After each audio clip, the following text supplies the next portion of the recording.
નાફેડના chairman તરીકે મોરબી જિલ્લાના સહકારી અગ્રણીની વરણી થતાં મોરબી યાર્ડના ચેરમેને તેમને વધાવ્યા હતા।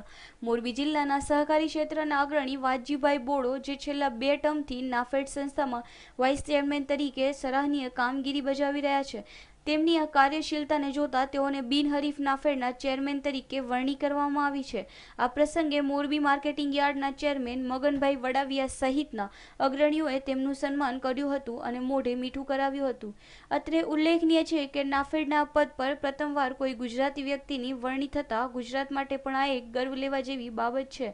પોતાની ચેરમેન પદે વરણી થતાં વાજીભાઈએ વિશ્વાસ વ્યક્ત કર્યો હતો કે આવનારા સમયમાં ખેડૂતોને અન્યાય ન થાય તે માટે તેઓ કટિબદ્ધ છે, તેમજ ખેડૂતો માટે ઉત્તમ યોજનાઓ પણ ચલાવવાની તેઓને ખાતરી આપી હતી। અને લોકોને જ્યારે બજારની અંદર માર્કેટમાં ખેતીવાડી જંતુનું ડમ્પિંગ થાય, વધારે માલ આવે ત્યારે નાફેડ બજારમાં આવી અને ભાવને કંટ્રોલ કરવા માટે ખેડૂતોને પ્રોટેક્શન આપવા માટેની પ્રવૃત્તિ પણ કરે છે।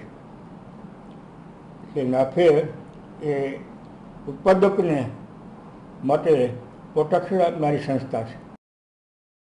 નાફેડ જેવી ખેડૂતો માટે ખૂબ જ ઉત્તમ ગણાતી સંસ્થામાં જ્યારે ચેરમેન તરીકે એક ગુજરાતીની વરણ થઈ છે તે ખરેખર ઉત્તમ બાબત છે। ત્યારે આવનારા સમયમાં ખેડૂતોને આ તકનો લાભ લેવા મળશે તે ચોક્કસ છે। Bureau report, news online, Morbi.